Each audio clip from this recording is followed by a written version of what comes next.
All right. Good afternoon, everyone. This is Mike Talks NY Sports. This is episode 7, and I'm your host, Michael Walters. Today, we're going to be talking about the Knicks and the Nets, their past week, and also we're going to be diving a little bit on New York football, the Giants and the Jets, and what their expectations are for the rest of the season. All right. So this week has been a very crazy week for the Knicks and also the Nets. But first, I'm going to be talking about the Knicks. Yes. Earlier this week, they had their first NBA Cup game against the Philadelphia 76ers. That game was crazy because everybody was there saying, oh, yeah, Joel Embiid is going to go off because it's his first game back.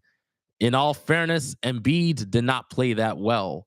Part of it is because he just came back from a knee injury, and also the Knicks, they took advantage of that. Like Cat, for example, he clearly outplayed Embiid in his first game back.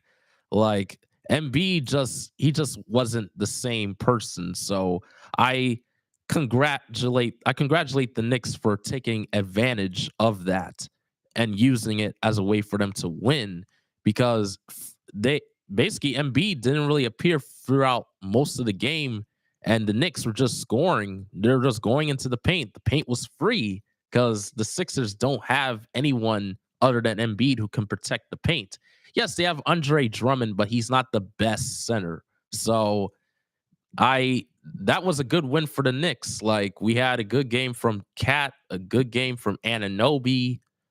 Josh Hart, I think they said he had a triple double, and I remember last season for a couple games, Josh Hart has actually had games where he would have these insane stats, and he'll play for like 48 minutes. He'll play the full entire game, and I'm like, bruh, this is why Josh Hart is so important to this team because he's the heart and the soul of this entire Knicks squad. Like he always has been. Like, without him, the Knicks don't have really that much of an identity. So I congrat Hart for his hustle style playing. So yeah, and then also Brunson didn't have his best game. Yeah, I think he rolled his ankle in that game and he wasn't really hitting his shots, but it's all right. He despite him not having it all on offense, he was acting like a floor general for the team, like setting up like shots for his teammates. I kind of see that Brunson is in a way starting to become more of like an actual point guard rather than a scoring guard because I know last season he had to be the the lead guard, like the main scorer because of all the injuries. Now he doesn't have to be the main scorer throughout most nights because he has Cat who can bail him out. And Cat, his fit so far with the Knicks is actually pretty good. Like, well, there's a little concerns about his interior defense. Well, we have to remember the Knicks are still dealing with injuries, so their rim protection is a little questionable right now. But when Achua and Robinson get healthy, I feel like the Knicks are going to be a very dangerous defensive team. So only time will tell. But yeah, that game was a very good game for the Knicks to win. But the next game that they played was against the Bulls, and it was the day after. It was on Wednesday. It's their first back to back for the season. And I was like, oh yeah, the Knicks are kind of going to be a little lethargic in this game, but I feel like they can still carry out a win. It was not like that. For the first like 3 quarters, the Bulls were blowing out the Knicks. They led by the most of like 22 points. I was just watching the TV the other night, looking at the broadcast. I'm just gonna shut off the TV because I don't know what the hell is going on. Why are you getting blown out in your home court to such an inferior team like the Chicago Bulls? The Chicago Bulls, yes, they still have Zach LaVine, but they don't have DeMar DeRozan anymore. So they really ain't nothing, really. But it's like I just wanted to turn off my TV because I'm like, I can't believe we're actually losing. We're allowing them to take all these 3-point shots. And I've noticed this. I've noticed this issue ever since Thibodeau became coach of the Knicks. The Knicks never defend the 3-point line. Like you always you play the perimeter defense, but why the hell do you leave a man wide open for all these 3-pointers? Like that's why they be losing all of these games because they don't defend the 3-point shot. Like it's very important to defend that shot because you're basically giving them more confidence in their shots by literally leaving them open. That's why I don't understand Thibodeau's coaching sometimes. You're supposed to be a defensive guru. Then why, if you're supposed to be a defensive guru, why are you not adjusting your defensive strategies against certain teams? Like how are you supposed to defeat the newly like revitalized Golden State Warriors? Like they can now hit their shots like crazy right now. Like I don't know how far the team could go if their defense does not improve. Yes, in that Chicago Bull game, they did come back from a 22-point lead. Yes, they looked like they were going to win that game, but they lost because of a stupid technicality. Like I was watching the game, the Knicks were up by 2, and Josh Hart he picked up what you could say a stupid ass foul on the 3-point shot, and I'm like, oh my God. I'm like, why did you foul him, man? Like, but it wasn't it wasn't the worst foul, but it was kind of questionable because what had happened was is that he fouled this dude named Kobe White, who plays for the Chicago Bulls. He has like a massive like afro, and apparently Hart may have hit his head, like hit his hair, and the referees called a foul. And I'm like, what the hell is wrong with these referees? Like, are they are these referees blind? Like, that is not a foul. Like, and the Knicks are supposed to have home court advantage, but in all fairness, it looked like they're playing an away game because their referees ain't giving them no good calls. Like, and I'll just be shaking my head sometimes. I'll be like, what the hell am I seeing? Like they're it's like they're being treated like they're playing in an away game at home. But you know, obviously the Knicks did have a chance to win. Like the Bulls took a 1-point lead. Um, it's like 4 seconds left for the game. Brunson had the ball. He took a turnaround jumper, and then it went in and out. I was like, damn, is the ball going to drop? And it went in and out. And I was upset. I was like, oh my God, like, how can you just lose so I'm not going to say the game was a bad game. Coming back from a 22-point lead is actually impressive. And it was actually their bench that brought them back. Good credit to Cameron Payne for dropping 11 points off the bench. And also part of another person who brought them back was Cat. Cat had to score 46 points. He literally, 17 of those 46 came in the fourth quarter. All he was doing was hitting his threes and driving to the paint because he knows that Vucevic is always going to play drop coverage. Vucevic is not a rim protector. So that's how it was easy for Cat to get into rhythm. But it was really the defense. The defense is what caused them to lose that game. But, you know, it is what it is. Like the Knicks, like people keep on saying right now, like, was the trade successful? It's 11 games into the season. The Knicks are only 1 game below 500. It's still early in the season. Yes, the Timberwolves, in a way, made a mistake giving away such a talented player in Cat and taking in Randall, because I hear right now the Minnesota fans, they kind of have like a love and hate relationship with Randall because Randall has not been playing well for the last 3 games, and the Timberwolves have lost the last 3 games. And also, they say DiVincenzo has not been shooting lights out as well. So I feel like both teams are still adjusting to life without their prospective franchise players, but eventually they're all going to gel and the teams are going to look better come by like maybe about a month by now. So, well, tonight the Knicks are will have a chance to go back to 500 or even above 500 because their next 3 games are against somewhat inferior teams. Tonight they're going to be playing against the Brooklyn Nets in the Garden. Then on Sunday they're going to be playing against the Brooklyn Nets again in the Garden. Then I think it will be maybe Monday. They're playing against the Wizards in the Garden. So that's 3 easy games that you could win. Like the Nets ain't that good. But I'm going to be diving a little bit more to the but more about the Nets in a quick moment. So now I'm going to be talking about the Brooklyn Nets. Oh my God, I have a lot of things to say about the Brooklyn Nets. The other night, they were playing against the Boston Celtics. I think it was a couple days ago. They went into the TD Garden and they played against the Celtics. They even went to overtime with them, and they lost by 4 points. Now, their last game, which of course was like maybe about 2 days ago, they play against the Celtics again. And guess what happened? They got blown out by 25 points after leading by, I think, about 15 points in the first half.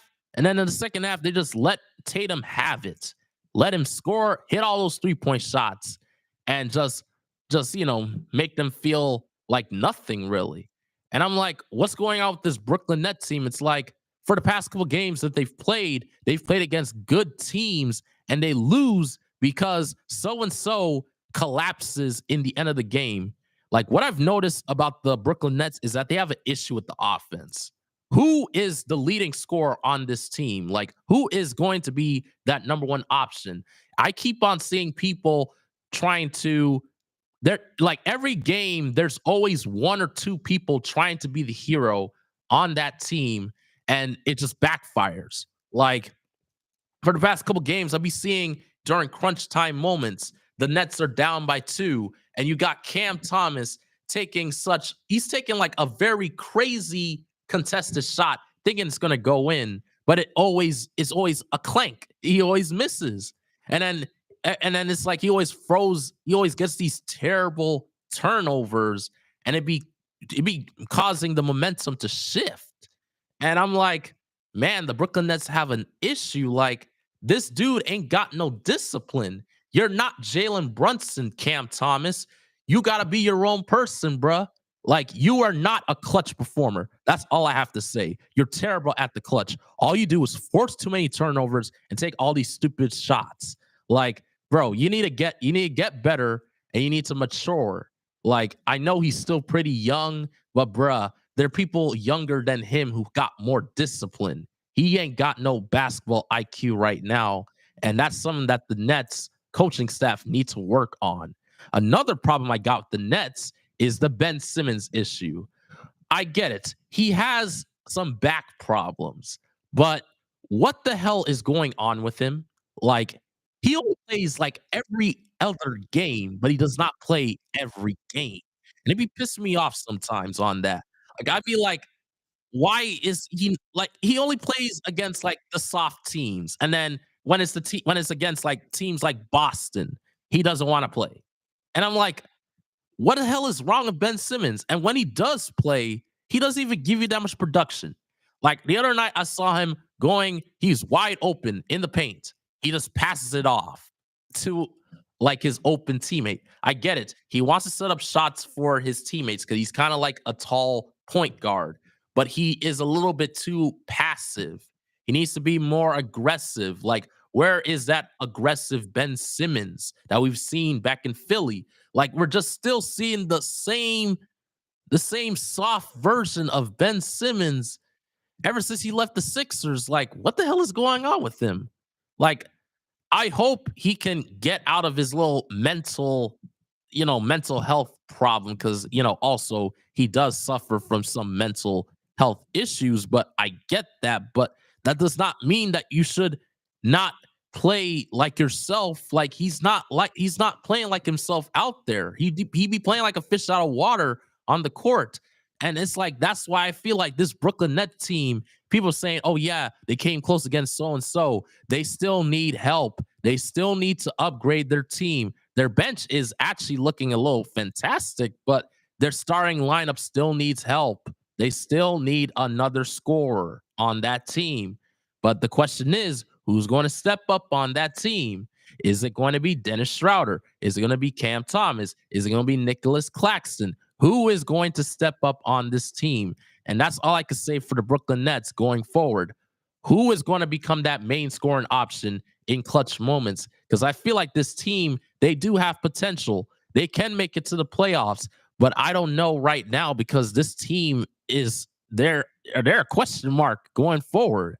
Like I feel like the Brooklyn Nets, they will eventually gel, but in terms of expectations, they may make it to the play-in tournament, and maybe they may sneak their way into the playoffs. That's just my expectation. They may be like a 7th or an 8th seed, but only time will tell with them, and I wish the Nets good luck, even though tonight they are probably gonna get smoked by the Knicks. It's obvious. The Knicks are a way better team than the Nets, but the Nets are gonna look to continue to probably make it past, make it above 500, but we'll see what happens. Okay, right now I'm going to be talking about the New York football teams, particularly the New York Jets and the Giants. The Buffalo Bills are in a completely different class. The Congrats to the Bills. The Bills are the best football team in the state of New York, even though they're practically near Canada. But you know, the Bills are still a way better team, way more established. But my issue with the Jets and the Giants is what the hell am I seeing on TV? The other day, the Giants, I think they lost to the Commanders by I think 3 points, and I'm like, what the hell am I didn't watch the game, but I'm like, what is wrong with Daniel Jones? Like Daniel Jones, he is not the man, I mixed up. He is not the quarterback for this Giants team. Yes, this season they probably are going to give him his money, but next season he's out of here. He's not coming back. Like the Giants organization, they probably have a plan in motion when they do get rid of Daniel Jones. And what is that plan going to be? Either you draft a quarterback and train him, or you just trade Daniel Jones for a more established quarterback. Because I feel like if they have a quarterback like Matthew Stafford, because a lot of people still want Stafford to be the quarterback for the Giants, I feel like the Giants should go after someone like him. Like, no disrespect to Daniel Jones, but I feel like you can't take the pressure of being a New York professional athlete. Because when you play any sort of sport in New York, whether it's basketball, baseball, or football, or even hockey, the press you have a lot of pressure on you. Like some people can't handle that pressure. Like I've seen it from past class athletes who've played in New York. They say the atmosphere is insane because all the fans will the if I'm being honest, the New York fans are very mean and they love to criticize any little thing they could use on you, like any little crazy thing about you that they could use against you, they are going to use it. Like basically, I remember it's like I think this is unrelated to football, but back like when Julius Randle was on the Knicks, for example, he I remember he was playing bad in his I think it was like his third season with the team. He had his little disappointment season where he had like a setback, and I remember he was there playing in the home court and the fans were booing him and he gave them the thumbs down. And I remember the Knicks did go on to beat the Celtics in that game, But I remember in the press conference, Randall was talking to the he was talking to the reporters. And they were asking him, why did he give the crowd the thumbs down? And he said it was to tell the fans to shut the F up. And guess what happened? The fans started booing him in home games, saying that they hate Randall and this and that. And when I'm looking at that, I'm looking at Daniel Jones. Daniel Jones, what is going on with you? Like, you keep on throwing all these interceptions, and you be playing like a lost little boy out there. like, like what the hell is going on? Like, you've been here for 5 years, and the Giants have made it nowhere since you've been on this team. And because of them giving you all of this money, they let they let the best player, Saquon Barkley, sign with the Eagles because they have you on this pathetic ass contract. Like, oh my god. Like, I just can't wait for Daniel Jones to get off this team because I feel like when he is off the Giants, I may actually start watching the Giants game more now because this Giants team is weak. I have no I don't want no part of the Giants until they get rid of Daniel Jones. And I know the New York Giant fans will agree on this. They're probably going to start boycotting games until they get rid of this dude. And basically, this is all I have to say about the Giants. Just make the right decision for your team. If it means getting rid of Daniel Jones or even firing your coach, like, so be it. Like, I am just rooting for them to make the right decision for their future. Okay, right now I'm going to be talking about Aaron Rodgers. Just recently, they asked him if this season was going to be his last season in the NFL. And he was like, no. He said he wants to play a couple more years in the NFL. And I'm like, okay, I see your point. You want to redeem yourself. But look at what's going on with you. Look at what's going on with your legacy. You are screwing up your legacy playing for a weak team like the New York Jets. Like, in all fairness, they even got your old companion. You like your I think his name is Devontae Adams, the wide receiver you used to play with. They even got him on the team, but it's like you're screwing up your legacy. Like, you're losing games. Like, what is going on? And you're there saying you want to play more seasons in the NFL. If you are, don't do it with the New York Jets. Do it with a different team. But if you keep on staying on the Jets, you're gonna be looking like a nobody out there. Like, you're gonna be looking like when Michael Jordan was playing for the Wizards, and even that was tumultuous. Like my message to Aaron Rodgers is basically don't try to be like Tom Brady because you're not. You're never going to be anything close to Tom Brady, and quit being like him because Tom Brady, he is the GOAT of the NFL for a reason. The dude played until he was 45 or maybe 46, and he won multiple Super Bowls. Like a lot with the Patriots, and he won one with the Buccaneers before he retired. And the chances of you, Aaron Rodgers, winning another Super Bowl is very slim. Just go and retire. You are not good anymore, and you're nothing but a washed up bum. Just retire, man. Like, I just wish he just makes the right decision for his future. Cause I feel like if the Jets do finish, like, continue to lose more games, he probably is gonna just call it quits. But, knowing him and his ego, he is gonna play one more season, and he's gonna be like, "Oh, yeah, I believe the Jets could win," and next year comes and they lose, we're all just gonna be laughing at you and saying, "You screwed up your legacy." But you know what? I believe he will make the right decision eventually.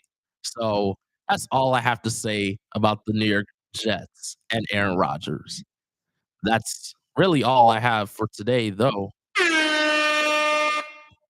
Okay, this has been the conclusion of a very, like, I would say it was very emotional, but in a way, I did have some hot takes about certain players on certain teams. But this is really how New York sports are. Like, you are open to criticizing the players on the team. So that's really about it. But this has been a very fun episode. And stay tuned for next episode next week, where I'll be talking about more about the Knicks and other teams. So this is Mike Talks NY Sports. I'm your host, Michael Walters. Have a good day. Goodbye.